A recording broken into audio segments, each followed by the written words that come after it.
It's always nice when it works, Charles. Always Like nice when it Delaware works. volcano.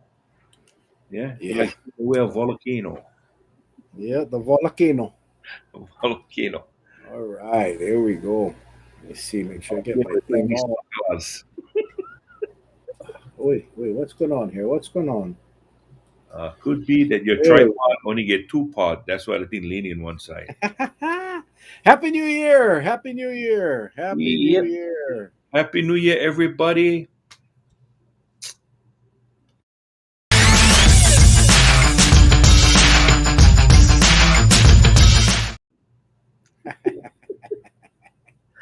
That's Oh, when that's I my seen my fireworks. That's my firecracker.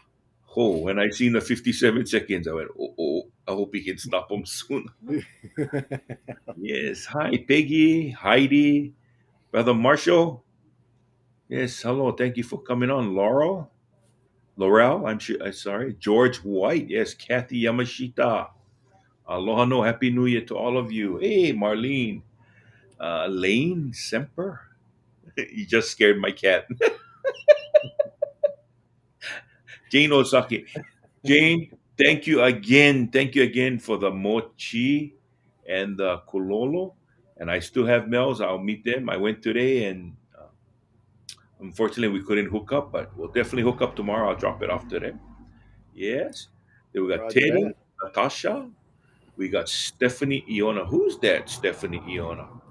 I We don't got know. I don't Christy, know. I get this Raylene, nonsense. Tammy, What is Janelle, Patsy, Debbie. Aloha no everyone, and welcome to the Mel and Charlie. You want to call it Variety show, variety? The comedy variety, hour. the Mel and Charlie variety, brought to not a sponsor, but my favorite friend, Snickers. Here we go. I thought the New Year's resolution was stay away from Snickers. And this right here, this is a Chinese bowl that was given to me. This bowl is over 300 years old and was passed down from my great, great, great, great, great, great, great, great, great, great, great, a great friend of mine. And inside we have the magical Skittles. pill Skittles. known as Skittles. There we Yeah, go. this will bring you everlasting life. Trust me. Marlene is kicking it off with questions. Just wanted to ask, how do they know which virus people have? Yeah, Well, it real simply, they if you do a PCR, uh, yeah. there's a clue that they get that will Wasn't determine, present in the or Delta or the regular, and that's how yeah. they tell. So that's how they assume that it's the Omicron, but until it's sequenced genetically, they don't know. So what's happening right now? We'll get into this when the doctors come in. By the way, we have Dr. Miscovich and Akiona on tonight. Um, Oh boy. but but Oh they boy. sequence about 75 random tests per week throughout the state. So Brother, I'm sorry, but coming from the old school, remember the old days? You get a group of 500 people that's standing to take a test. You take the results of all 500. You don't when you randomly pick. What if you pick from parts of that group, right? That cluster that's there to test that day, that's not infected, right? yeah, yeah, And that's the majority of the test. You cannot say for the majority of the population the virus is not here. You cannot say that. yeah. So what you got to do is you got to take all and release all results. That's just I am convinced, extremely convinced, that this state's objective is to not do anything. They have given up, and they're just going to let COVID. I don't care which variant. Let's call it COVID. Run through, and run its course. So everything that, if you notice, everything that they're doing, from shutting down test sites because of weather, really move the damn thing indoors. I mean, listen, if you really wanted to get to the bottom of this, you would do everything in your power. Now, you see, in Hawaii, the radar tells you ahead of time when the rain gonna come. So if you're expecting foul weather, then you go get the convention center, or you go get the Blaisdell Center, or you go get a community center and you run the testing in there. But no, no, no. We're just gonna shut them down because you know what And happens when blame you the shut it weather. down? And blame The the weather. numbers stay low. Now they jump on board with the 5 day quarantine. And today, Dr. Berman made the announcement that because they're going to release people from quarantine after 5 days without symptoms. So our active cases, you know how they keep the running total of active cases, Charlie? Well, after 5 days now, those cases are going to drop off. So tomorrow, what's going to happen when you look at our active cases throughout the state and from each county, it's going to be drastically lower, painting the picture, a much prettier picture than reality. And but that's what they want. That's what they do, and that's what they're going to continue to do. Someone Uh, should ask, Mel. Someone should ask the proverbial question, right? What is the cause, or what is to be achieved when you shorten, right? When you shorten a quarantine. If you got something that's so infectious, what crystal ball do you have that pinpoints, the great Alibaba says by day five, all power? You know, who has that? Because if you could do that, I tell you, I'd be making a killing right now. I'd be at the airport. Everybody going to Vegas. I'm gonna say, you're a winner, not you're a loser. Go refund your ticket. You ain't gonna win nothing when you get to Vegas. I'll be calling it like that. yeah. Well, unfortunately, that's the direction they've taken. They want to get people back to work, but you know, there's a cause and effect, right? So the Yeah. cause is we're going to be sending people back to work infectious. They Hmm. may be asymptomatic, but they'll be infectious, and then they will infect more people, and more people are going to get sick and have to be quarantined for 5 days. This vicious cycle that's going to continue. Yep. We're going to run out of employees, but the problem is this, Charlie. We're seeing it in the visitor in the travel industry. We see it in the airline industry. I'll give you an example. I was scheduled on the very first flight this morning, Hawaiian Airlines, 6 o'clock. I had an 8:45 appointment at Queens for my kidney stone that's being very nice but needs to be removed. But I had the appointment today at 8:45. I get up at 4 o'clock in the morning, set my alarm. I know Charlie, that you do this every day, so for you it's like no biggie. But for me, it's huge to get up at 4. First time I've actually woken up to an alarm in many many years. I get up, go make shishi, grab my phone. I get a message from Hawaiian Airlines. Your flight has been canceled. Your new departure is 8:45, which is the time I'm supposed to be at the clinic. So I had to reschedule my doctor's appointment now till the 14th. What I'm trying to say is I'm not asking for sympathy. I'm saying this is the impacts that we will see. And you think sending people back to work infectious because you want to please Delta Airlines, because it was Delta Airlines that sent the memo to the CDC saying, please drop the quarantine. You're crippling our industry. If you let them come back after 5 days, we can do better. Now, the CDC, the Centers for Destruction and Confusion, granted that. Now, CDC is saying, whoa, time out, time out, time out. We got to relook at this now. So now maybe we're going to have everybody test after 5 days before they get back. I mean, this I cannot believe how ass backwards this country, this state is. I I just, for the life of me, I will I'm tell I'm, you. I'm, I I'm will tell you. bamboozled. This I'm is what baffled. happened. This is what happened today. Okay, as you know, I get exposed to. So I'm going to be very ginger how I say this because I don't want. All I'm just going to do, I'm going to give you a brief overview of what happened. Part of our job at the airport is we get calls sometime that we have a positive case coming in from the mainland. They already know. Okay, so since all of this is happening right now, this is my million-dollar question. Okay, when they arrive, what you like me to? Because the health department ain't throwing me a lifeline. The health department here on Kauai says, Charlie, we're gonna give you a special. rapid response phone number. Guess what happened? I tell you how rapid it works. It's rapid in a sense that it rings a lot and nobody picks up. That is the rapid. They forgot the word respond or response. So now the person comes, but gladly, the person got infected previously, but got a note from the doctors because they'll still be having positive readings, right? But here's the thing that I don't understand. If you know you're still going to be positive, why travel right now? Why go, hold on. What is there on Kauai, right? Tell me, what is on Kauai right now that is so important that you can't wait until you are well enough that you have no signs whatsoever after countless number of testing? What is it? Is it the great sugar mountain that slowly is melting now because of the rain? And they gotta come here to see it before it melts away.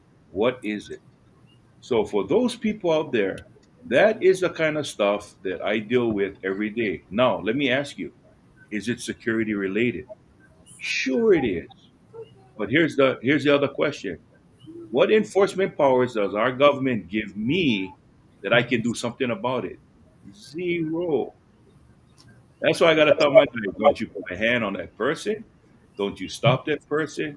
If the person is uploaded into the travel app and they're still positive, they go through the people that does the screening, right? They make the call. We no longer, they took that ability away from us, which we had at one time. So I can just tell you that I see them. Tell me if I'm happy that they're getting through without any kind of safeguards put in. I'm not happy at all. But hey, what the heck? We Well, got the two experts on right now that maybe Yeah, can answer the $1 million question, brother. I'm so excited. I'm so excited because a couple of things. Number one, Dr. Miscovich is not a happy man right now. Oh, Number two, I saw Dr. Akiona on the news. I think it was yesterday.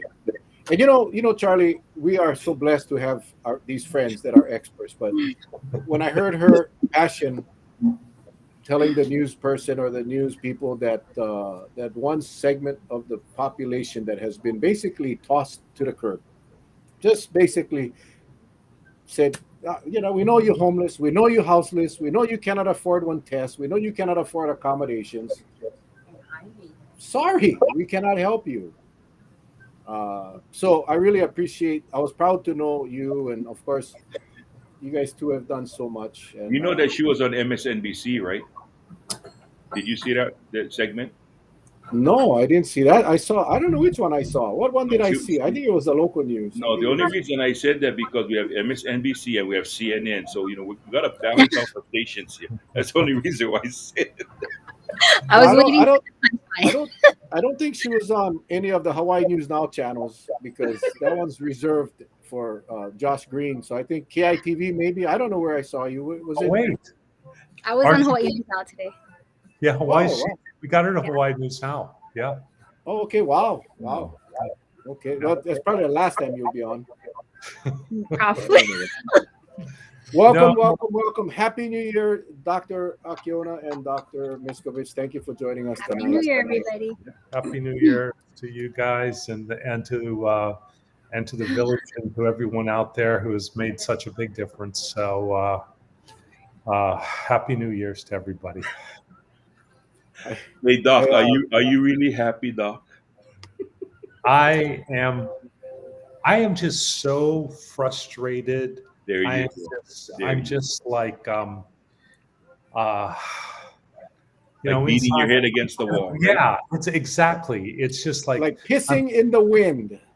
yeah, it's just like I'm past the angry point. You guys Yeah. caught me last time when I was just pissed off. And Yeah.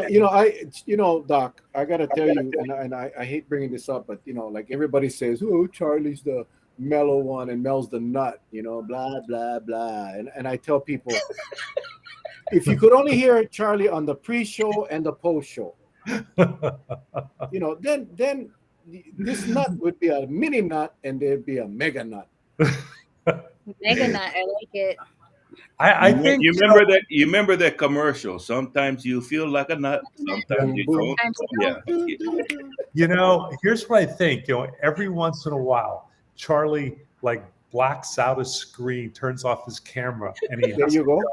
And I think he goes pounds the wall and screams and just goes off on it. Absolutely.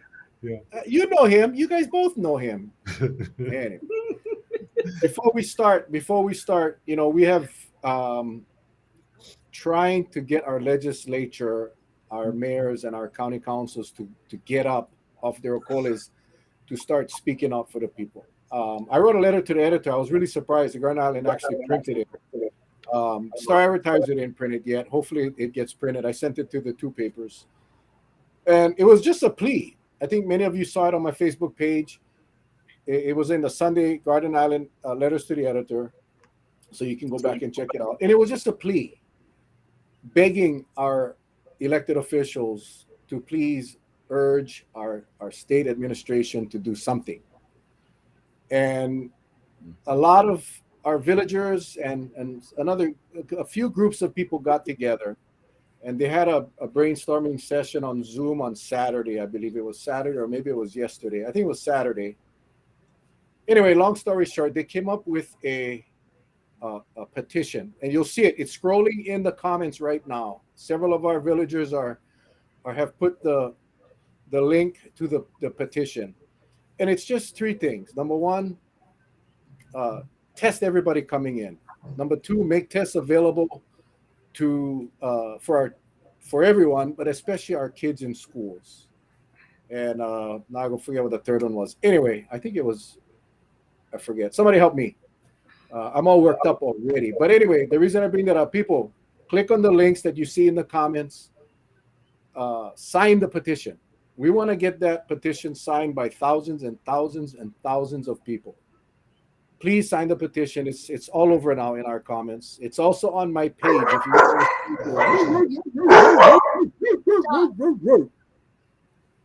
you can sign a petition with his name too, Doc, or her name, whatever. But we really want to get as many signatures. Again, just asking our government to do something. Oh, the third thing was encourage teleworking. Allow teleworking for all those single moms and dads that can keep their kids home from school and take care of their kids at school and work from home. Because that's a big problem where our parents cannot, they have to go to work.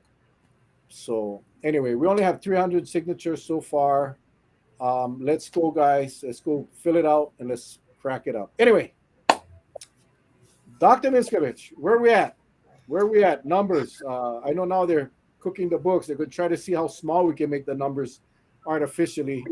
But there's been a lot of things happening, monoclonals, everything. Where are we at? And the new variant that was just discovered with another ton load of mutations. I really don't know where to start, but let's just start with an overview of where we at today. Okay, well, I'm going to highlight a couple things. I think there's going to be a very, very pointed article tomorrow in the Star Advertiser concerning schools. Esme Infante, is now back at the Star Advertiser. She was with the Advertiser before, and then she was on radio. We did a very long interview today, and and she's still texting me even up to now. So I think it's going to be a very pointed one. That is kind of like that's a hot button item for me right now, right? These are our kids, and just to highlight some of the things that I've said before here, and I'll reiterate.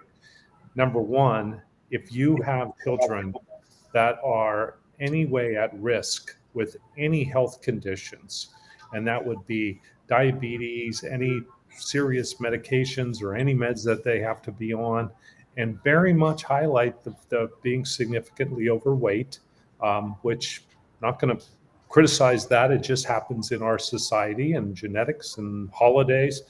That's a big risk factor. I would not send them back to school right now. That's just not safe. Second, teachers, if you are at risk, I just do not believe it is safe for teachers to be back in these environments. There's just to highlight a couple of things to focus on DOE and our kids' safety. So in working with her today, I like to be very thorough with the facts. And so I basically went through DOE and I went through DOH. And guess what? The last update I found to any guidelines was mid-November. So no Omicron specific guidelines, nothing. I went through them. You can't make head nor tails of anything except it says, like, wear a mask. And there's no identification of what the testing programs are for the kids going back to school, what the ventilation is, and have they re-looked at the ventilation as they go for the classrooms? What are their plans for masking, which we've said again and again and again about how crucial it is when you have 3 feet separation, which is what DOE is. And then, are we going to kids in cloth masks or something, or a gaiter? So from my standpoint, that's the next button that's going to be pushed.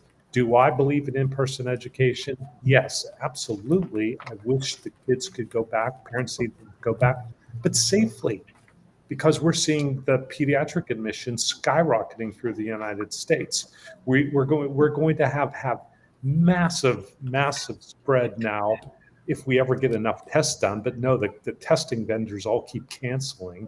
And so we're going to get massive positivity from families getting together and people going out to celebrations. And then as that is spreading, now we're just going to take our kids. And as Dr. Akiona will attest to, why do we have cold and flu season? Well, cold and flu season starts when the kids go back to school and they sit next to each other and they spread it. And then it's brought home. That's the number one perpetuation of cold and flu season, and has been through the entire United States, up through those areas, followed by like conjugate living and things like that, which of course 1 out of 5 households in Hawaii is conjugate multi-generational living.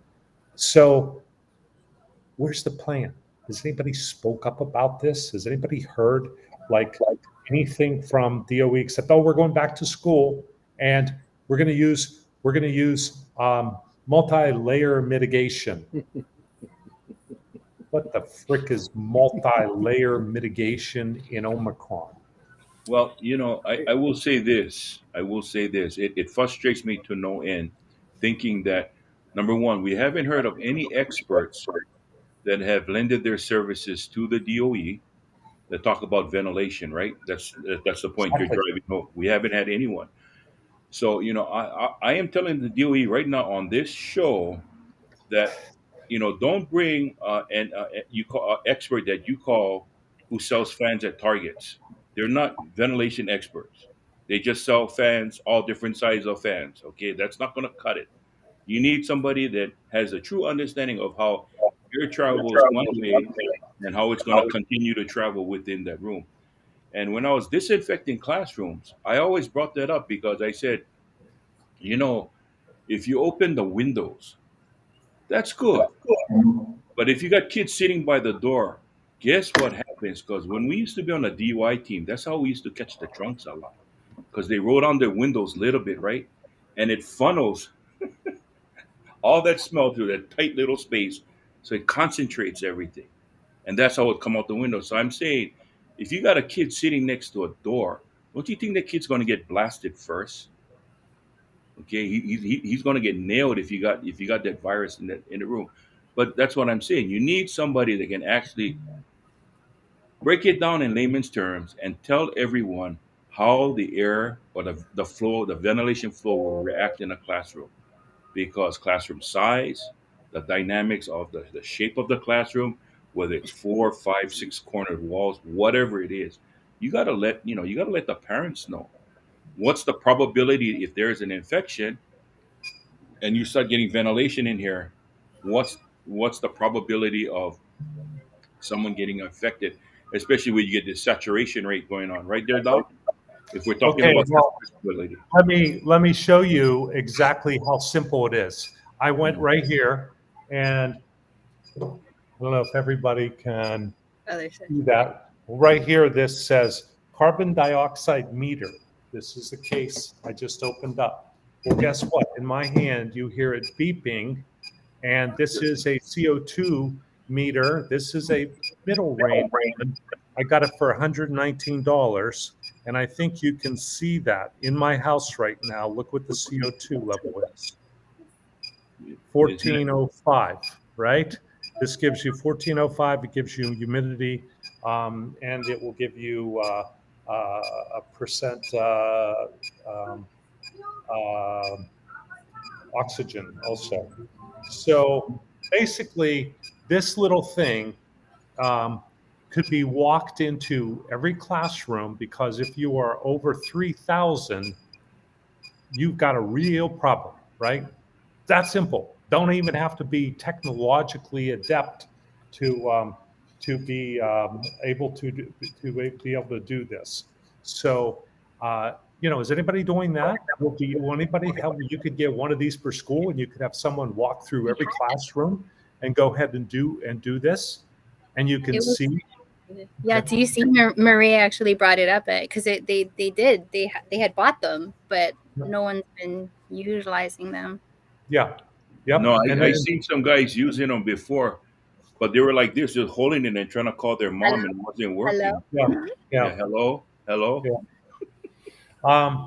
There's the big dilemma is about the quality of in-school education versus the non face-to-face. And I guess for me, Doc, it's we're in the middle of a pandemic, right? We have Omicron, that's the rising surge, but we also still have Delta. We see what's happening across the United States with pediatric hospitalizations. We know that the kids are being impacted much heavier than the adults because most of our kids are not vaccinated. You believe that swimming is healthy, like swimming? You believe that swimming is healthy, Doc? Either one of you? Yeah, swimming is a great great exercise. Right. A lot of people are doing it in their backyards after this past 4 days. Yeah. So you would recommend to a patient, that needs to get exercise, that maybe cannot run because of bad knees, go swim, right? That's a good thing, because swimming is better than sitting on a couch, and you're much better off physically and for exercise to go swimming than to not. But would you give that same recommendation to a patient to go swim at a beach that a shark was seen, but there was a potential to be bitten by a shark? Absolutely not. And that's how I look at this: is we know the threat is there. We know what will happen once we start in school learning. Right now, I know Dr. Tim Brown said he would have suggested delaying it at least 2 weeks to see where. Right, you would tell your patient, don't go in that water until we are sure that there are no sharks.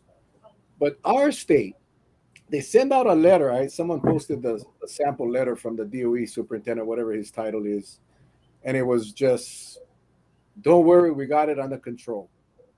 We got all. It is safe to send your kid. That is what I'm battling with right now. Yeah. How can any human being, allow our kids, our kiki, to go into an environment where is not safe? It's not safe. I don't care what anybody says. It's not safe. It's not. Not now. Yeah, and I think that was one of the things we talked about when was talking with a couple of the news people, and because I was focusing on isolation units, but I was trying to explain to them, like, it's so much more complex than that. So it's just, there's so many layers to what needed to happen and what has not happened that brought us to this point. And then it's like, identifying some isolation units that would be an immediate help, but ultimately we needed access to better testing. We needed plans for follow-up after that testing. We needed, good follow-up in terms of education and support. We needed to be able to offer people the resources that they might need when if they cannot go to work. There's so much about it is more humanitarian and more just stability of your ability to eat and sleep and take care of your family. And I think that the disappointment and the anger that I feel, it comes more from just the lack of normal empathy from our leadership, because it's all of the kind of downplaying and like kind of minimizing of this risk just puts the burden of everything on all of the normal people that are just kind of trying to live to get by. We're just busting our butts just to kind of make it barely. And then, you know, we're being told that what we see, and we clearly see the risk that, oh no, you're wrong, it's not that bad. And I think that for me, that's the most frustrating part, is it's watching kind of all of the pieces that of the pie that they don't care about. And then ultimately, I mean, there's so many things that we need to do better. And then I can understand why everyone's feeling overwhelmed, scared to send their kids back. I'm not sure what to do with my daughter, and she's in a private school. So it's like one of those, how do you give your child? So I think when we're talking about getting them in-person learning and trying to make things normal for them, sending them into what we know is a dangerous situation is not doing good right by them at all. Like, I don't think that's not the point, is not to force them into in-person learning, because I don't know why the state thinks that we need to rush to this. That, you know, like months ago we were worried about when it was leaked, the kind of the plan that they had for the testing, and we were realizing that they were going to put it in tiers, and that certain schools were now going to be starting their testing maybe in December. And I mean, I can't even tell you how upset lots of parents were hearing that the DOE had the nerve to think that you can tier out and stratify different parts of the island maybe, and say this part is more important than this district and these kids are more important. And that made us angry. And so and here we are, like on the tail end of that. And in some cases, I mean, some parents are saying they don't even know what the testing plan was, and now we're going, you know, they're facing even more risk. And so we didn't have a good testing plan. We don't have a testing plan going forward, and we're kind of rushing back. And so I think I feel like, what should we be doing better, Uncle Mel? Is there something else is there anything else we're supposed to be doing?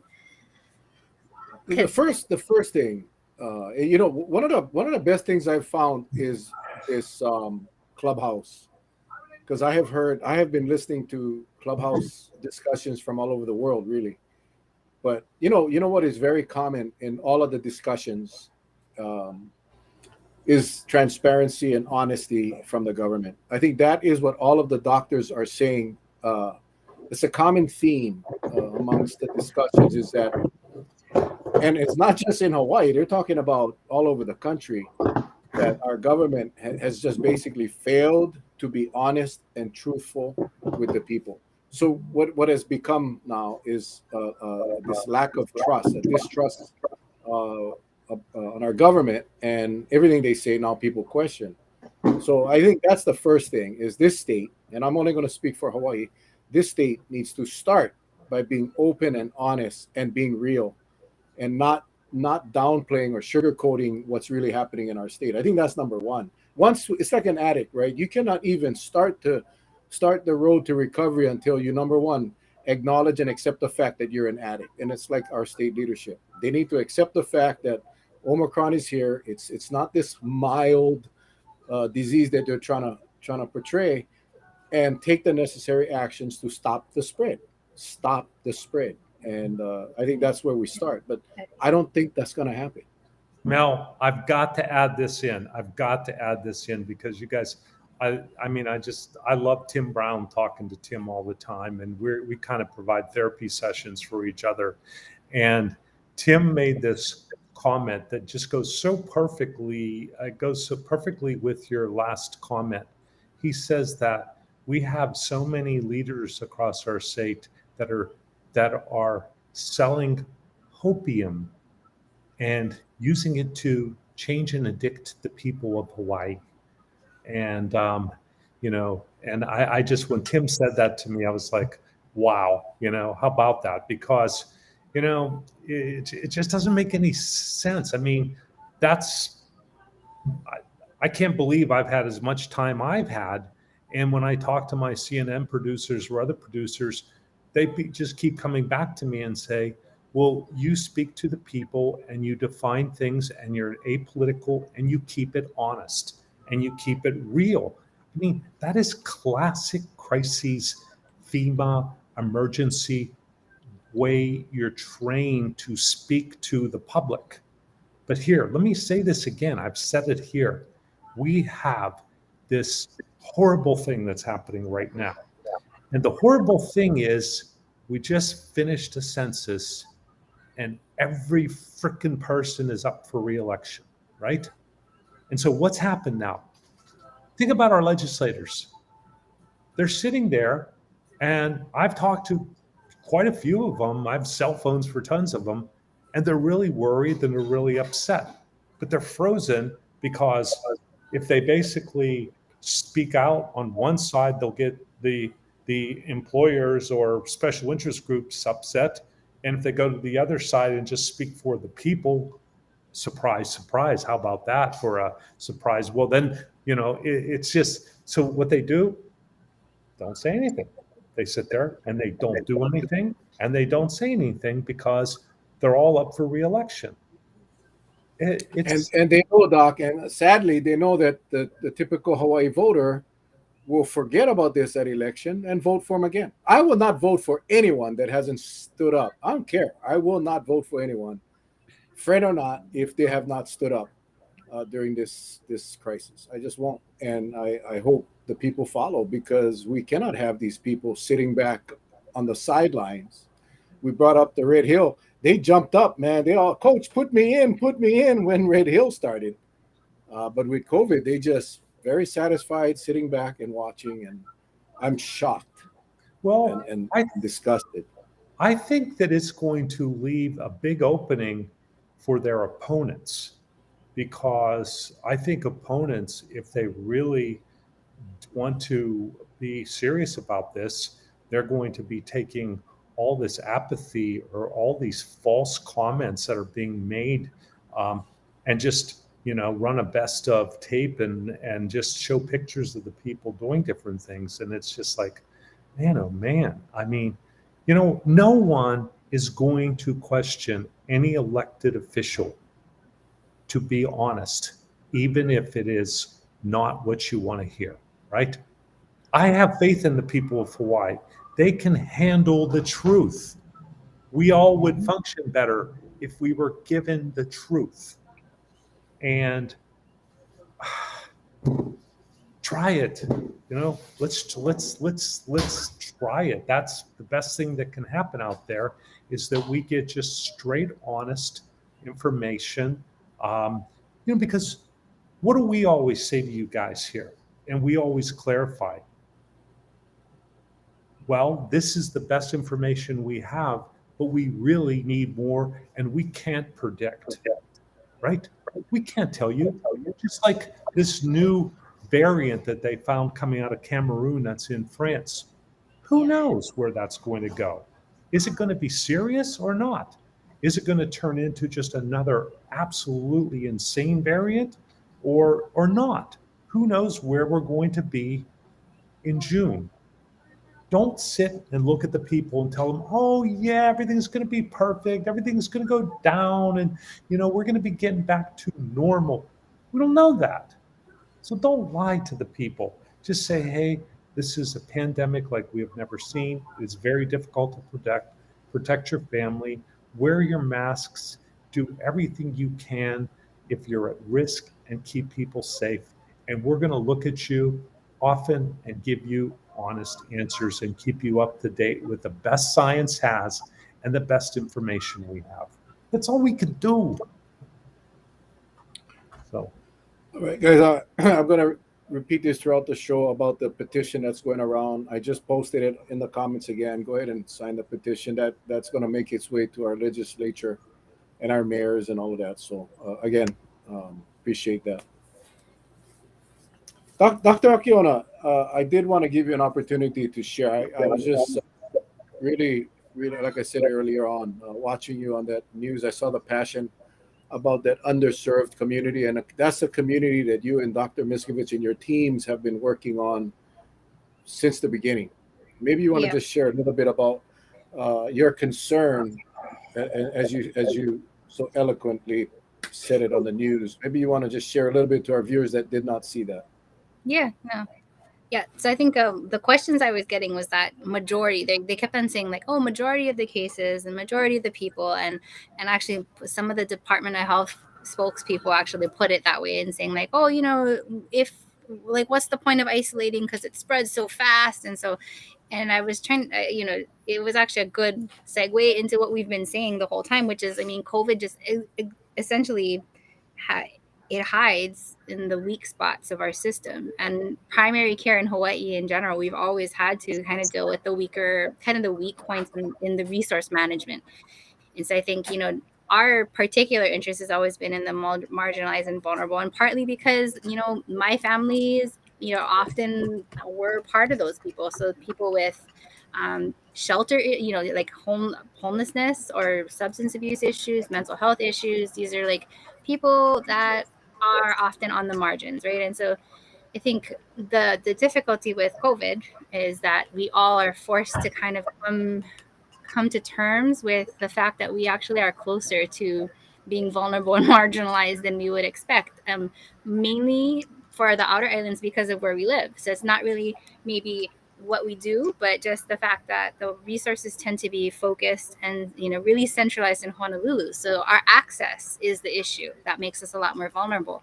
So for us, when we're focusing on the homeless and the people with mental health issues, I think in a lot of ways they're easier to forget about. In a lot of cases, we don't think of ourselves as vulnerable as them. But what the pandemic's been showing, as our workforce gets affected, as more and more people had to take time off, as these multi-generational households, of which I grew up in, like that's all I knew was multi-generational households. You lose the one person who was the driver, for example, or a single mother with 5 kids. If she gets sick, what do? We're a lot more on the edge than we wanted to admit. And I think when we make generalizations that are kind of coming from a place of privilege is what I called it, and that's what Dr. Miscovich, I think he correctly identified it. It's a lot of it is systemic. Our ability to kind of minimize this experience for a lot of people comes from like a systemic racism kind of place where we can easily say like, oh, just be smart, just do better, and it's people will do as good as they can, but if they don't have the equal access to testing, to treatment, to good information, to support, to shelter, to food, like I mean, you're gonna do the best you can in the situations you're given. And so I think that's been the frustration for us is the outer islands, whether we want to believe it or not, there's a lot more risk of us being kind of on that verge of vulnerability and marginalization, partly because of the fact that they don't have equal or good access to primary care. They don't have good access to testing. There's nobody actually advocating for them to have a good system for testing. There's not good advocacy for contact tracing. We have no isolations, really capabilities at this point. So this weekend we were dealing with, we've since the beginning we've been kind of doing surveillance for the shelters, and this was one of the small things we could do to kind of try and address a place that we knew potentially bad things could happen. And so in any time there was a positive, we were able to kind of aggressively serial test and just make sure it never spread. Now we're having to be a little bit creative about like how we're housing people, because if we cannot put them and isolate them somewhere, you're trying to keep your workers safe, trying to keep the other clients safe, because these are services that can't be interrupted. We cannot just decide we're going to hold and suspend these services, because these are crisis shelters. These are, domestic violence shelters in some cases. These are homeless shelters. These are places that after some people who are recently incarcerated, now they're going to go to. These are high risk people. They don't have a lot of options. And so when the answer I got back was, oh, I mean, well, you can put them in a hotel or they can go find a place. And I was just thinking like, okay, well, I mean, that's not true actually, for a lot of people. And it's that has been kind of the root of us trying to get answers from people in leadership, because this isn't just the client or the positive patient, but trying to keep the worker safe. So, I mean, we have some excellent social workers and case managers and nurses who put their lives at risk because they understand this population needs help. And then, by not offering services to help isolate, treat, just kind of mitigate the risk, we put these guys at risk too. And then those people have families, and those people have, just it just overlaps and it becomes a lot bigger. And so the bubble, the risk bubble, is just so much bigger. And so it was very kind of, I was super disappointed and very angry just hearing people from the Department of Health actually saying that, kind of minimizing it. And like, after this long, still not really having a good answer or a good plan. And this is just getting tiring, but sorry, Doc. Well, no. I'm sitting here. Okay. I'm sitting here. Just while I'm sitting here, I just got on my text from one of our other doctors over here in Oahu. I have 6 positives in one care home and another 4 positives in another care home. Just now. Yeah. 3 of the 5 employees are not vaccinated, which is concerning. And the residents vaccinated, boosted, and yet I just was on contact with the Department of Health. They're not able to get monoclonal. Nope. They go to Queens or Strop gets them in the community health centers, but there's none left over for the rest of the, none left over for 60% of the population. Yeah. And there's no process to get it to these people. Dr. Akiona has been going to the conjugate living facilities down in the Pacific Island communities and down in some of the Hawaiian homestead lands and we've been giving it to these families that are homebound and don't have anything, but we have no access to medicine. It's being given to the big boys. So 60%. I thought you had a lot of monoclonals, Doc. I thought you had a lot of monoclonals. We've been using it. We've been using it. We do. Fortunately, I ordered a bunch when they still allowed the providers to order it. And so fortunately, we have a bunch, okay? It's dwindling. It's really, really, really So going down. what you're saying, Doc, is so the state gets this inventory of monoclonal treatments, monoclonal antibody treatments, and they dictate where these treatments go, where this medicine will go. And what you're saying now is that so the hospitals and the community health centers will get them, but individuals or clinics like yours, Premier Medical Group, that service these outlying areas, the care homes and the facilities, you're not getting any. Well, my query is not for me and our group. My query is standing up for 60% of all the population of the state of Hawaii and all the private doctors and urgent cares and everyone across the state, right? And so I'm not talking about me or Dr. Akiona. We're just out there doing this because we believe in it. And there is no process that if you are a patient of a doctor in somewhere in, I don't know, Kohala or something like that over there or down in South, there's no process to smoothly have you have any access to these medications.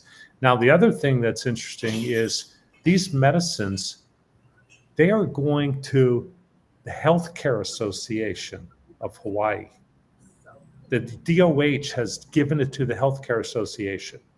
The Healthcare Association is essentially it's a lobbying group for the hospitals. It's a nonprofit group that its members are the hospitals and some of the nursing homes. So it's not a healthcare organization. It's what's that 50104, which is a group that's supposed to help advocate. So to have that dish from our Department of Health over to an organization that supports only the hospitals has nothing to do with the rest of the state is very concerning to me. And I'm querying it up through the department right now. And there's some really nice people there. And again, I want to make sure everybody knows that I am feeling for the overburdened Department of Health and the understaffed and how handcuffed they are by the executive branch to where they can't say or do anything. And yet I'm also involved in this with numerous other states across the country. None of them are doing this right now. None of them. Basically, the Department of Health realizes how serious this is. They have a person designated to it. They basically have a very strict criterion that says for all providers, all doctors, all hospitals everywhere throughout the state, this is the group right now. Since we only have 240 doses, they have to be over 70 with these very high risks, and you have to fill out that form, and you have to basically determine and sign off that it's authenticated, and then they get allocated to the highest risk people in the state, regardless of who your uncles are, cousins, or if you work for the hospital, or if you work for the health system, or you're part of that system. They get allocated through a very strict criteria. And then what they've done with the medicines, the Paxlovid, it's pills. Now the pills are going to be available. They're doing the same thing. They're handing them out to the hospitals and things. Everybody else has 2 pharmacies in a region that have the pills, and they have a very strict form that the doctors have to fill out to say this patient is so much at risk of death because they meet the criteria you have identified, and you electronically send that form verifying every bit of it, sending a copy of the records to support it, and then the prescription comes out of the pharmacy. So Yeah. frustrating is all I've got to say. Well, because it's not that there isn't a model to do this, it's that we're kind of choosing to do it this awful way, and then it sets us up for one, the outer islands not getting an equal shape, and then just basically just keeps everything central. And so that's what I try to explain to people is, just wherever you think you stay on the kind of social determinants of health, just by living on the Big Island or Kauai, we are a lot more at risk just because we don't have the same access to these kind of things, and they don't listen to people who actually know what we're talking about. So, I mean, if I as a doctor cannot get a treatment that should be available, there's something wrong. Like it's just not right. Okay. Well, hey, we just got a nice update from one of our viewers here that basically said the HIMA just updated 167, I think, hospitalizations on Oahu and 202 total. Well, if I remember correctly, didn't we have some of our public officials say when we got to 150 or so, we were going to really assess what was going on? Yeah. Well, initially he said that would be the trigger to reinstate restrictions, and then when they called him on that at his press conference, he said, "Oh, I didn't say we were good. It was gonna. That's when we were gonna start to talk about it." So yeah, he is. We're talking about your mayor, Blangiardi. He's not gonna He's not gonna do anything. It's sad because as we see, as was predicted, these hospitalizations are going to start to increase quicker because the number of cases are increasing quicker, and then the hospitalizations, as we all know, trail the hospitalizations. So yeah, at some point, they're going to say, "Oops," and now we're going to have to go hardcore lockdown. We could have got through this. I kept saying this so many times without a complete total lockdown. If we just tweak the restrictions, controlled gathering sizes, we could coexist. Do the testing of our travelers flying in. No, they wanted to como mai, they wanted to let everybody party and have the concerts, the big concerts go on at the New Year's. And my prediction last week was once all of that was done, then they're going to be more open to restricting gathering sizes because their obligation to the tourist industry, the concert industry is done. So now they can go ahead and implement restrictions and not piss anybody off. I think what's pretty evident at this point is when you have a group like the 2 doctors we have here and all the rest, Tim Brown, uh, and the list goes on. Lee Altenberg, Jerome Kim. No matter what is said, they it's like in their ears. I think all they hear is doom and gloom, and that's why they take the position that they take. When all we're trying to do is give them really medical science and common sense approach, and yet those two things are not in their vocabulary right now. So I think that's what makes it hard.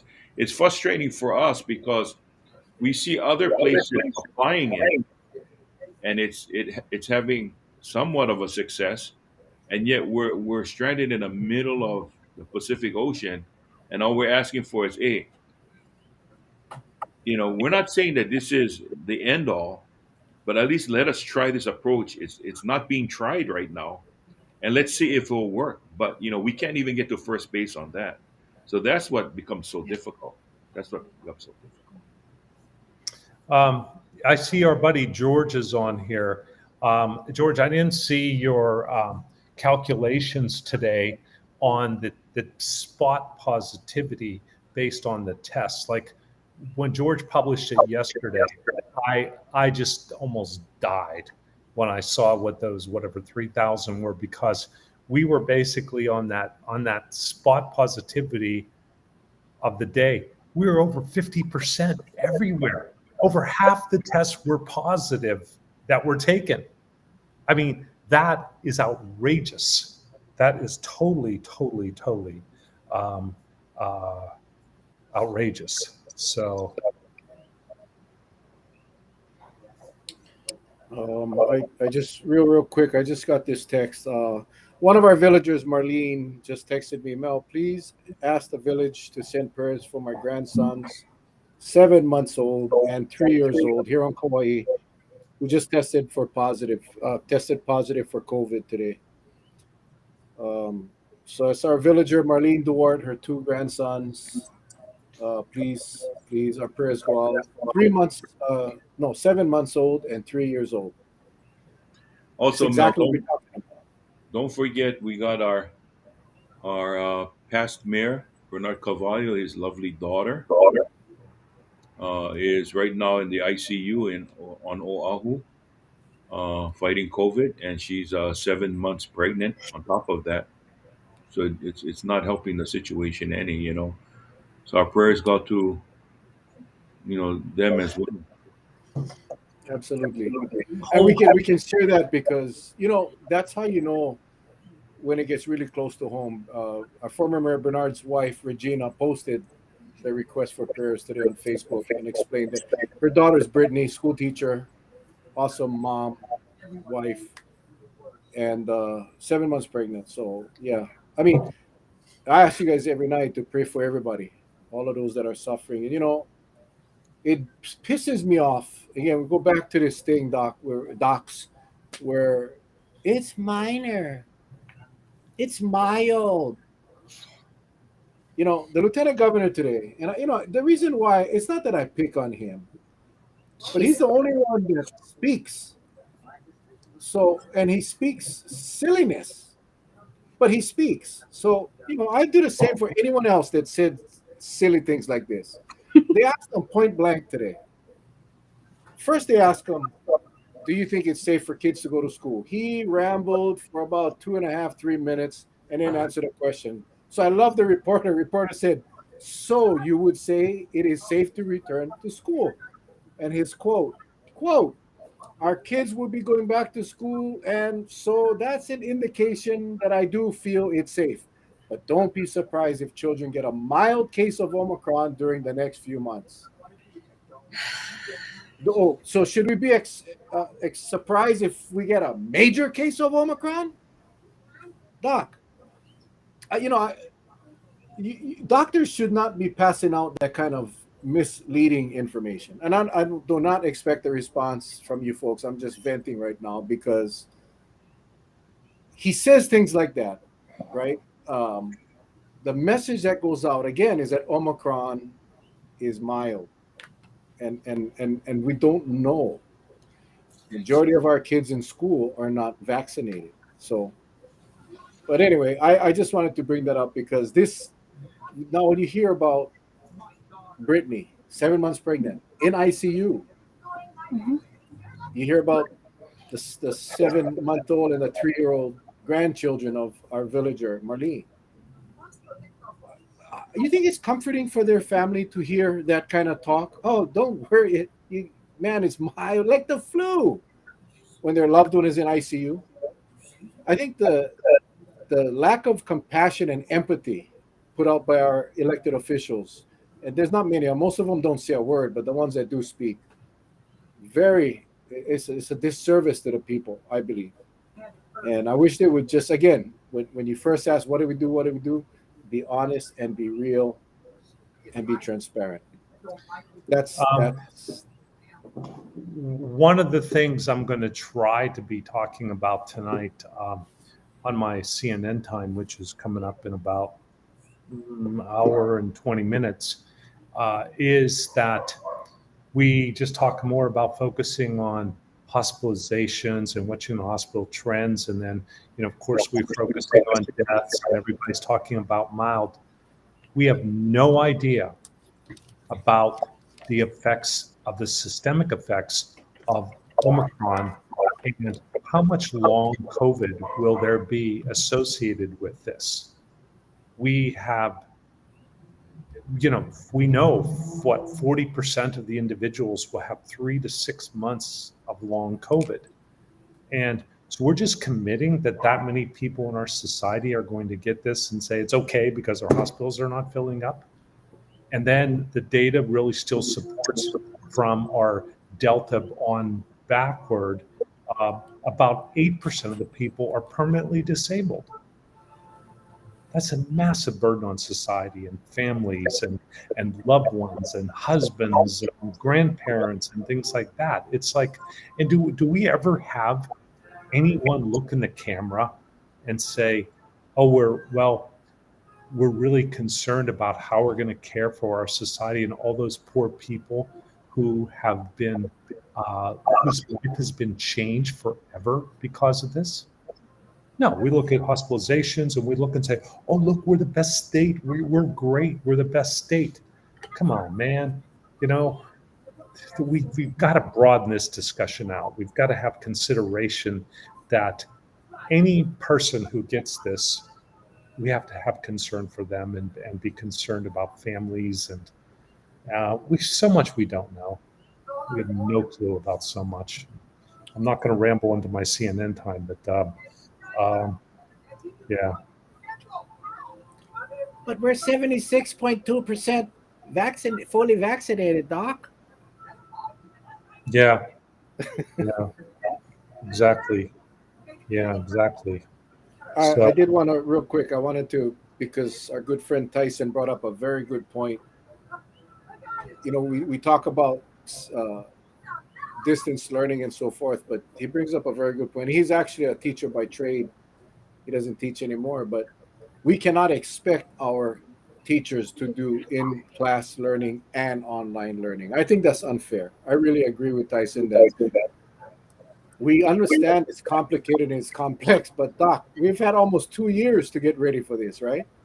Mhm. We've almost 2 years have gone by, and we talked about people that were lost their jobs, and we had a lot of people that could be we could have brought on board to do the online segment of teaching. We had a lot of time. The other thing he brings up is the failure of the state to provide proper masks, proper testing, and proper PPE for our teachers. And so I think to expect the teachers to go back, remember now, teachers are humans too. They're not immune from the virus. And they're going to be going into a classroom that could potentially be a petri dish of virus. So we talk about the nurses and the doctors, rightfully so, but I think our teachers out there too, and our school employees deserve a big mahalo as well. But the state should have prepared. You mentioned it earlier, Doc. There is no plan. There is no plan. Just toss them in there, and hopefully everybody gets COVID. The herd immunity comes, and in a few months we're back to normal. I really think they believe that's going to happen. I really believe that our governor, lieutenant governor, believes that'll happen.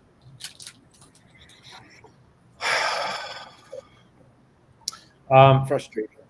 Yeah, there's some things that you don't even want to get into. I don't know if everybody understands what we're talking about here, but there's so much uncertainty now with this pandemic. It is not over. We're almost like probably in the middle of the pandemic, if that. Okay, with this new surge of Omicron, it shows what can be done. Um, in France, they have identified, because they're doing a lot of genetic sequencing. They have identified a total new variant of Omicron, and they found 12 cases that came from an individual or some people that came from Cameroon, which is a country in Africa.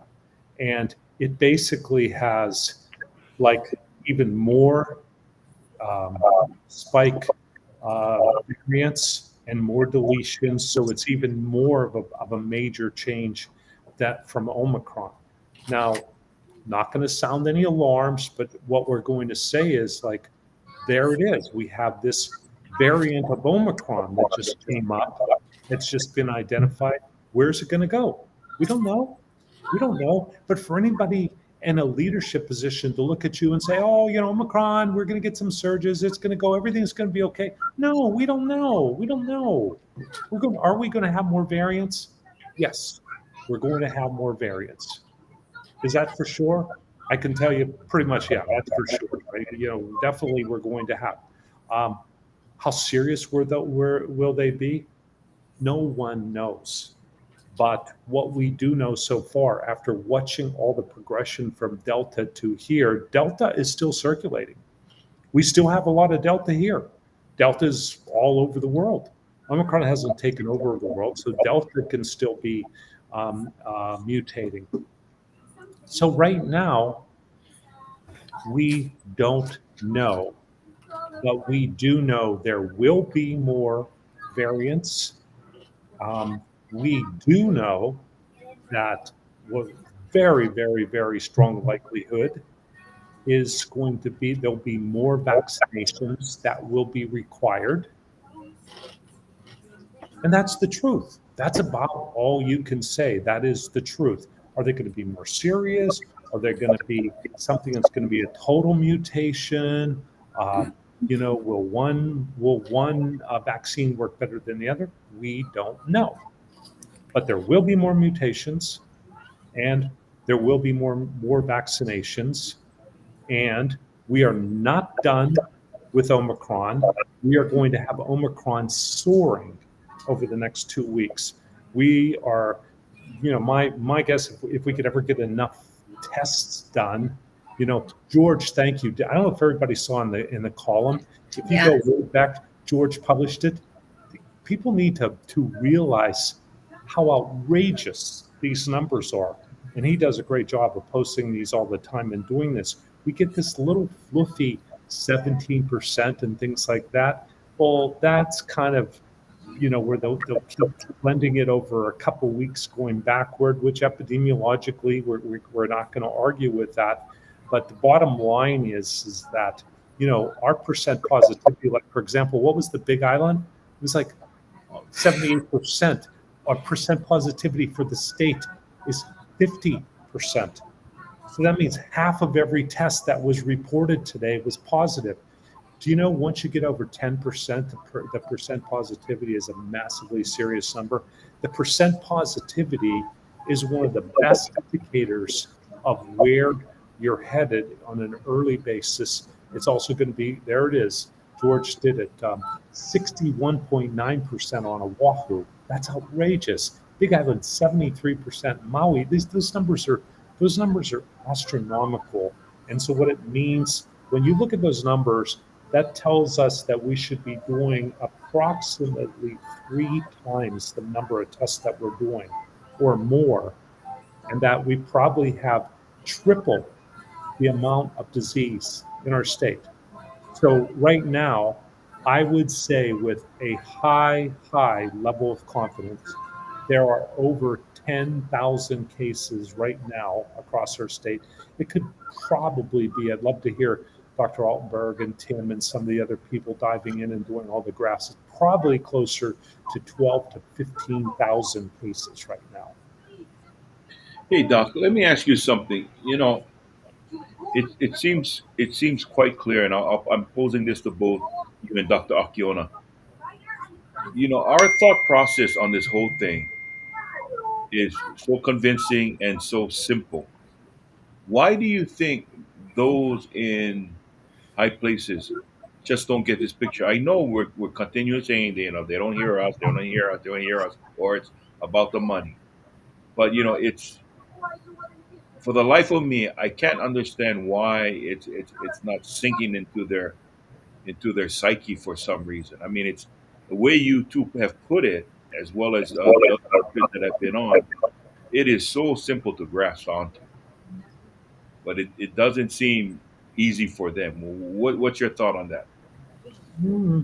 Melanie Honest, Melanie highlighted it right there. She put $5 signs in it. It's all about special interests and campaign contributions and friends and things like that. It's like power, power. That's right. It's like I just wish that. that one of them. Yep. I wish that there would be somebody subpoenaing all of their calendars to see who they take the time to meet with. That'd be the single thing. Yeah, no, I think, and I think in the more difficult times when Dr. Miscovich needs to help therapize me, it's kind of that thought, like there's a certain part of me that doesn't ever want to understand what their thought process is, because it's kind of like when you're talking to somebody who is like floridly psychotic at the moment.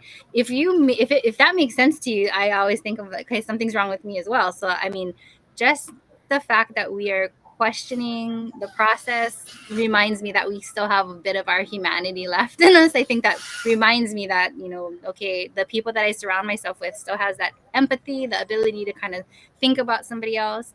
And while it bothers me, I at least know that, I can look to my left and my right, look to the village, and I feel like we are actually the majority. We're pretty logical, believe in taking care of other people. I don't know why some of these leaders don't understand.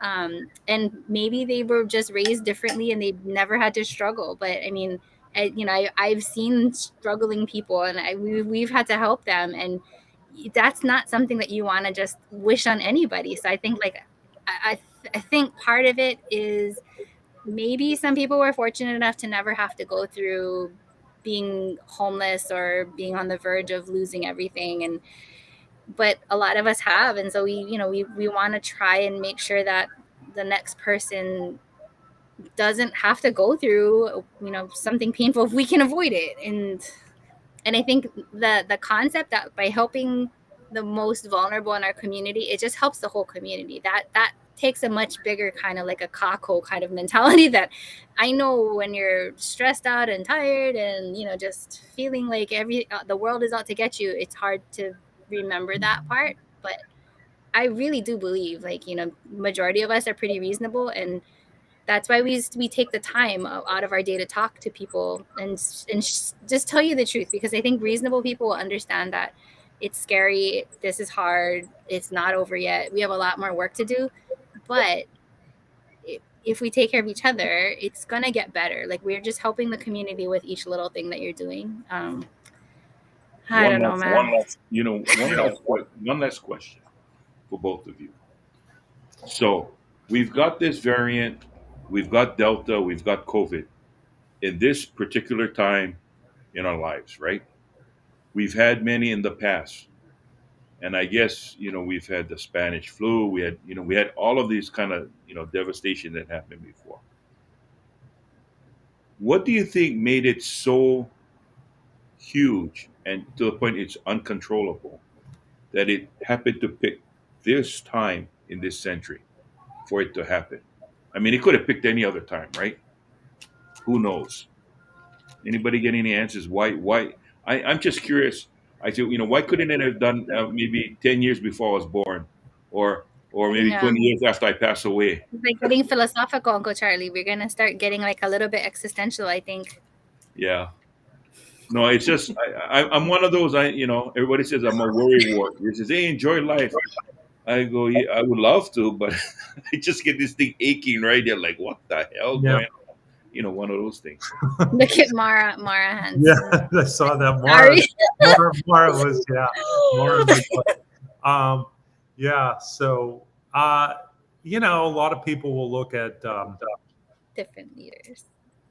ooh, I could go so heavy on you. I know. A lot of people will look at this and say that, this is Darwinism, right? This is Darwinism where, we know this planet can only maintain so many people, right? There's not an infinite number of people that this planet will maintain. And over time, there will be ebbs and flows of this natural move of how the planet maintains equality, and whether it's drought or whether it's famine or whether it's infection or even war, uh, eventually, the planet can't maintain a population of 20 billion people, right? And so, that's one of those things that who knows what it is, but I that's some of the deeper conversations that I've engaged in with different people. But I look at, that's the way back on the other side. I look at every one person as a person who deserves a chance to live, and a person who deserves a chance to be treated. I don't care what their income is. I don't care if they're homeless or if they have mental illness or if they are poor or they live in conjugate housing. As a matter of fact, those people need more of our help. As Dr. Akiona was saying, if we have really wealthy or middle upper and people live in a place where they have 2 kids and they have 3 bedrooms and they have, 2 cars and great Wi-Fi and things like that, they can isolate in their house, right? They have a room to do it. They have the knowledge to understand what it means and to buy nice masks. Hey, great. That's great. They can educate themselves on what to do. But what about the people that Dr. Akiona is driving down to their homes in the south part of the Big Island? Or right now, these people that I'm just getting that are positive sitting in these little personal care homes where there's 5 people in there and the families are trying to pay everything they can to keep their kapuna alive because they can no longer care for them in their home. That's why I'm on this planet. That's who I stand up to help. Those are the people who need us. And so I don't know. I think we overcomplicate things at times. I think early on it was Dr. Chiba that said, and I said so much, I said so often, where she said, science and math doesn't have a political agenda. If we had allowed the medical experts, the scientists, to drive the policy decisions that were being made, we would not be here today. I can promise you, we would not be here today if we had not let the special interests get involved with our decision making. It's so obvious what we did. It's so, especially there on Oahu, it's so obvious, and it's at the point where they're not even embarrassed to continue this on. It amazes me. So, they have the dice, they rolled the dice, and they said, they feel that their personal agendas, the risk would be greater if they followed science to the T than if they went along and were loyal to the special interests, and they chose that direction. Yeah. And I'm sure every night while we pray for the sick and the people that are in need of help, and we pray for our decision makers, they're praying, please go away, please, please, please go away, please, COVID, go away. And it's not going to go away. COVID's going to be here for a long time. And my biggest concern is that we had many, many, many opportunities, and we still do, to slow or stop the spread. And we have chosen not to do that. And then it's like, personal responsibility. Right. Oh my God, the numbers are, we have a vertical trajectory. What do you think would happen? Wait till the schools open. Yeah. Yeah. Let What me did let they me tell make you? let me make a comment about something that I basically started. God, this was after our first major surge, and we have missed the boat so often on this. We had the opportunity Glad I see. to highlight Hawaii as the safest place on earth, right? Well, there's your daughter, as the safest place on earth. Because guess what? We always make all these comparisons with us in the mainland. Wrong answer.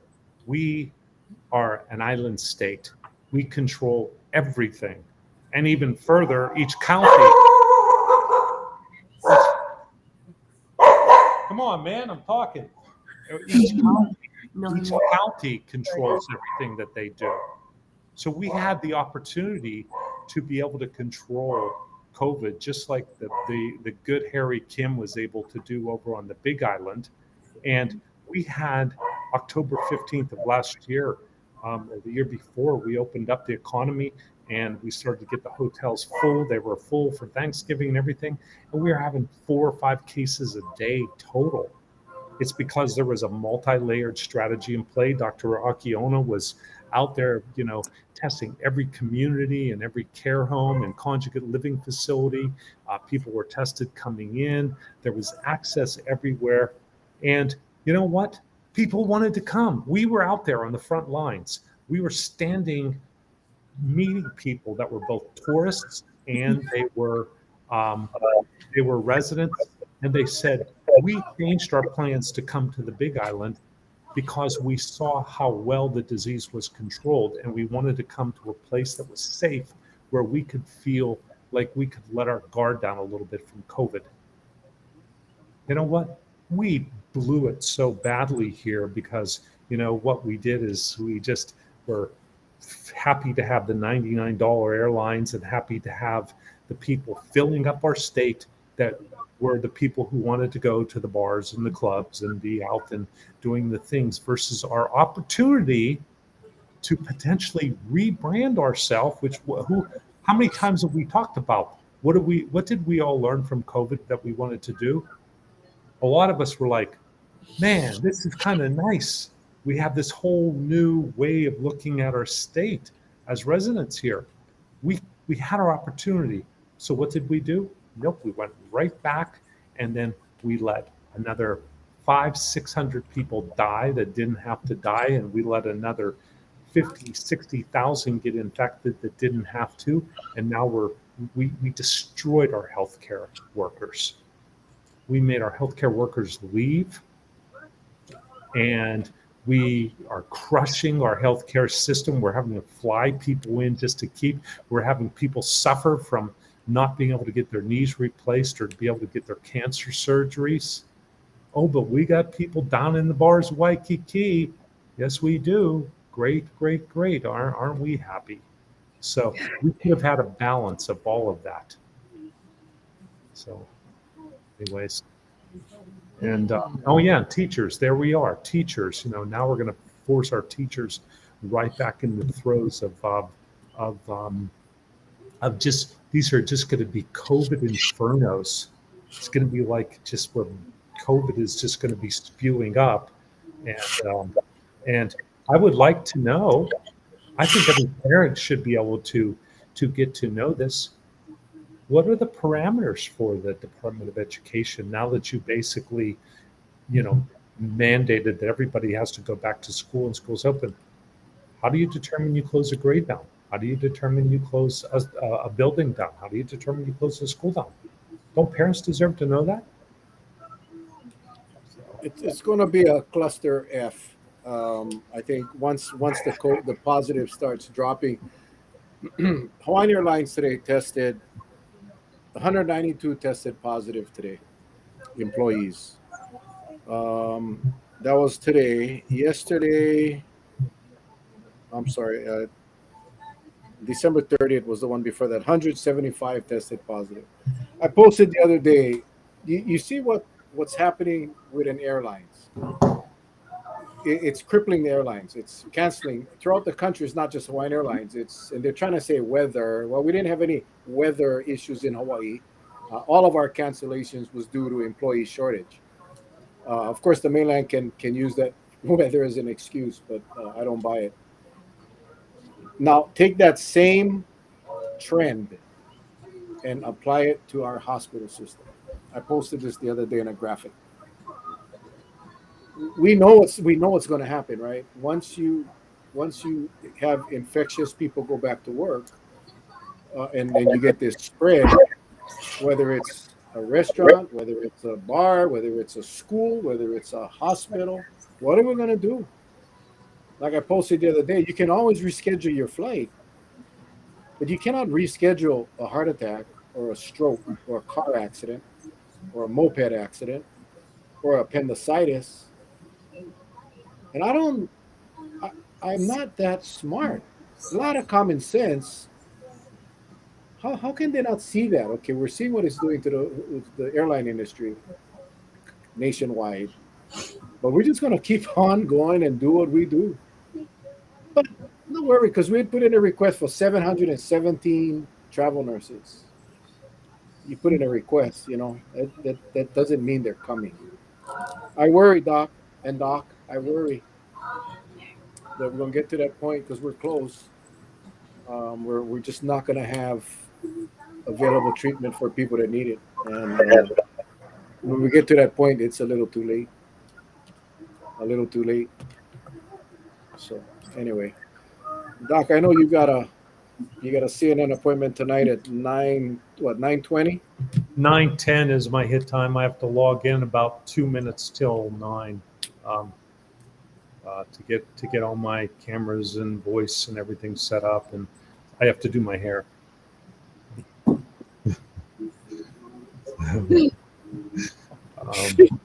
I have a question. When you go on CNN, do you put the dog in the cupboard or what? Dog goes in the bedroom. Yeah, I'm just sorry.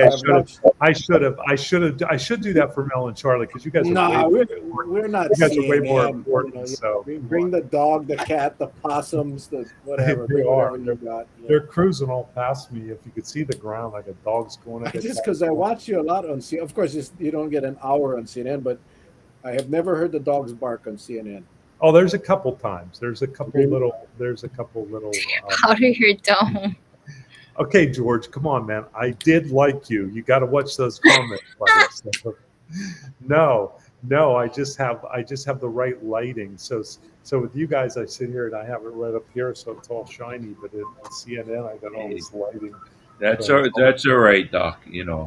It's okay. Yeah. My brother, one of your patients, he has a dome as well, and he's proud of it. So Yeah.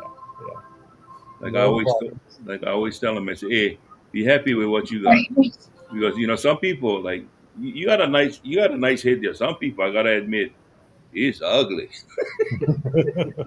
The thing looks like a deflated baseball. Some of them, I said, "Brother, put on." That's why I cannot shave my head bald. I want to be bald so bad. What they say, grass does not grow on busy streets.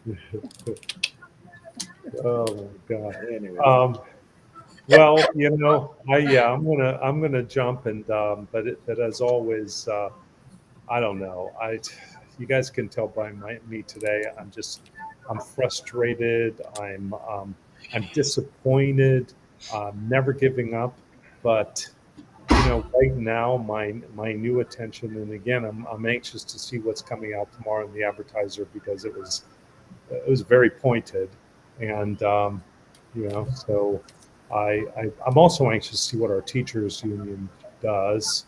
And, I was right out in the Advertiser and I said, if your child's at risk, don't send them.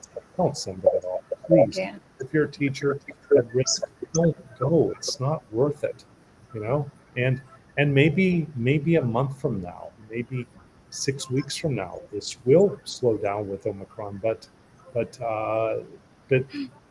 not now. Now's the peak. In the next 2 weeks, we are going to hit the peak. Again, I definitely feel we're going to be over 5,000 this at the end of the week or more. And right now we know our cases are 10 to 15,000, and the fact is that we'll probably actually have those numbers realized. If we can keep the testing centers open and get more testing out there. So.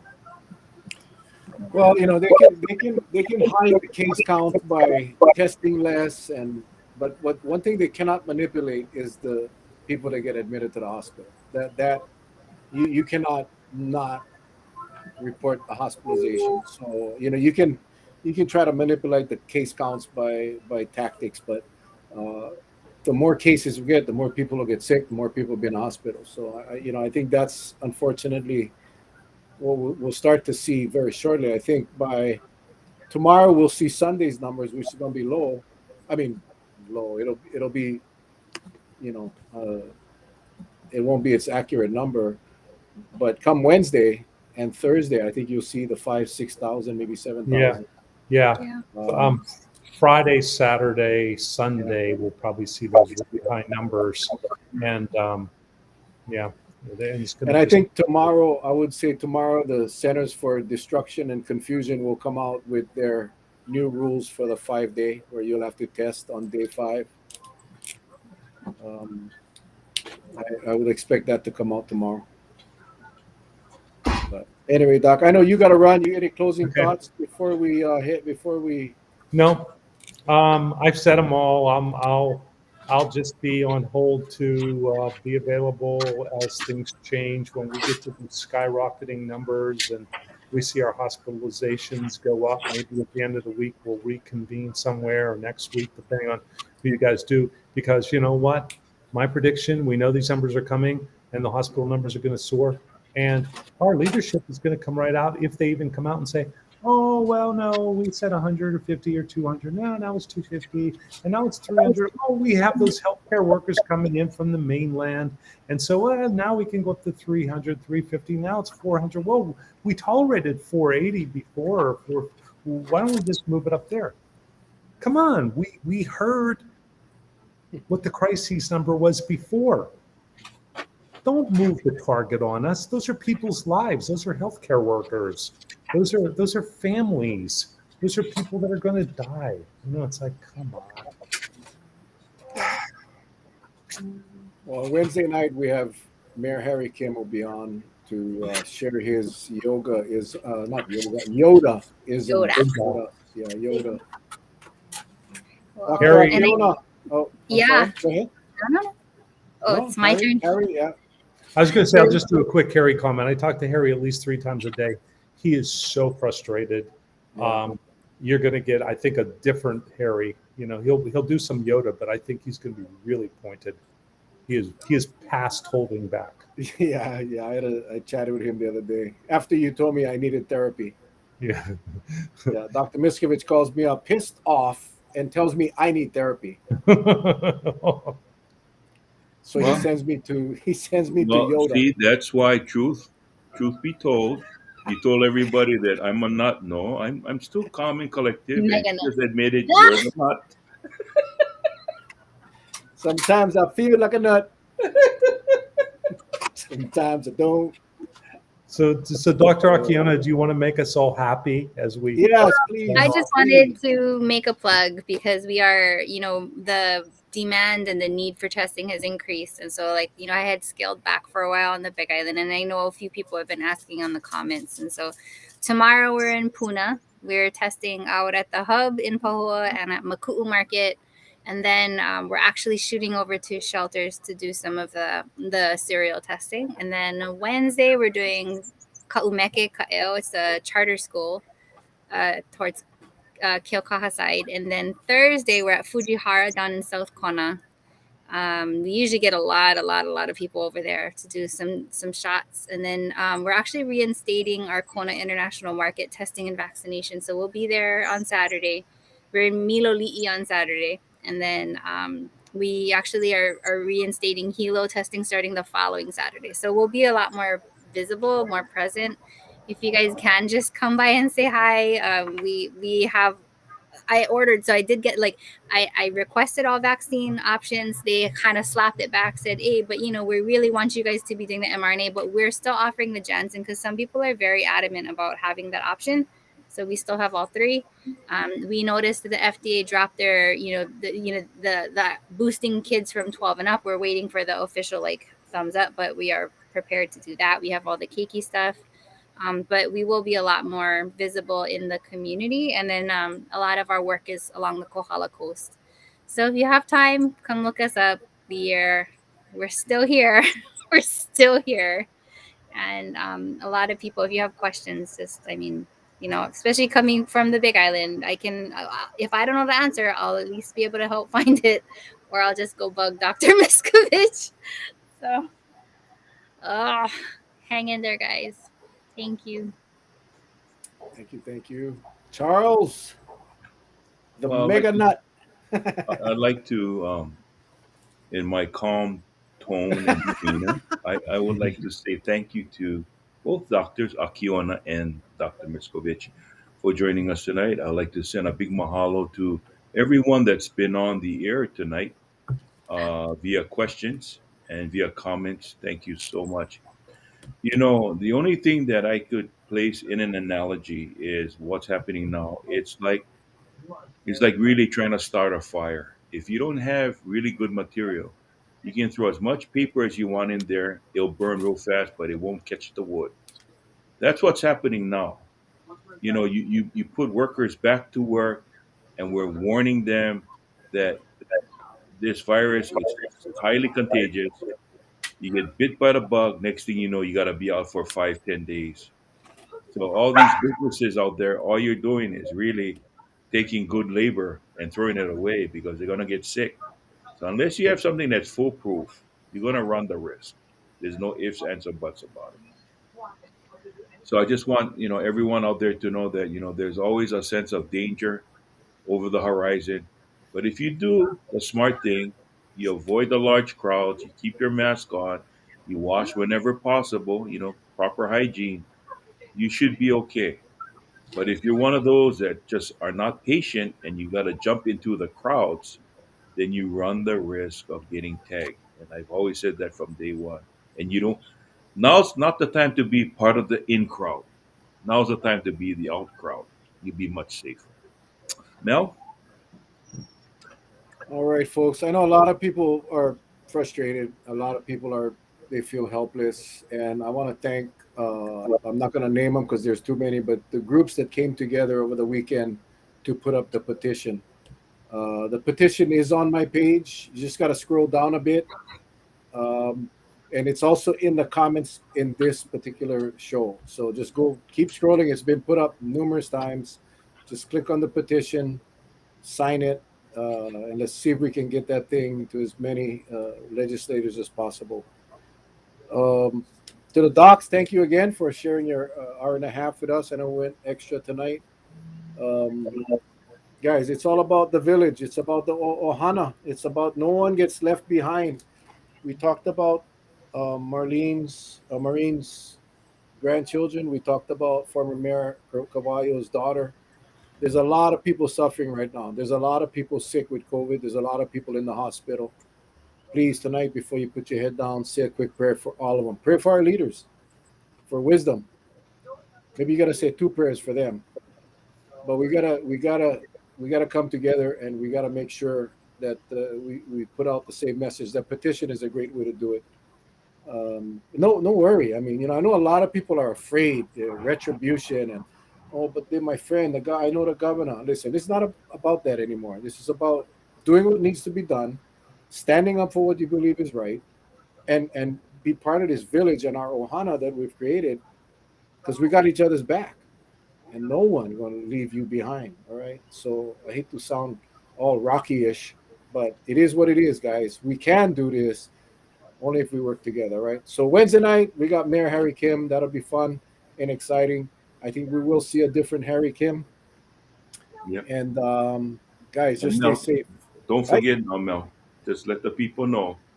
Tonight's a prime example, folks. If you get the chance, you folks vote. Who's the nut and who's not the nut, okay? Hopefully, you reveal that vote on the next call. Hey, shh. Hey, don't tell Charlie. Charlie, can you close your ears? Don't tell Charlie, but tonight stay on because I'm gonna keep it live when we go post show, okay, you guys? And then you guys will see, all right? All right, everybody. Until Bye Wednesday, bye. we love you.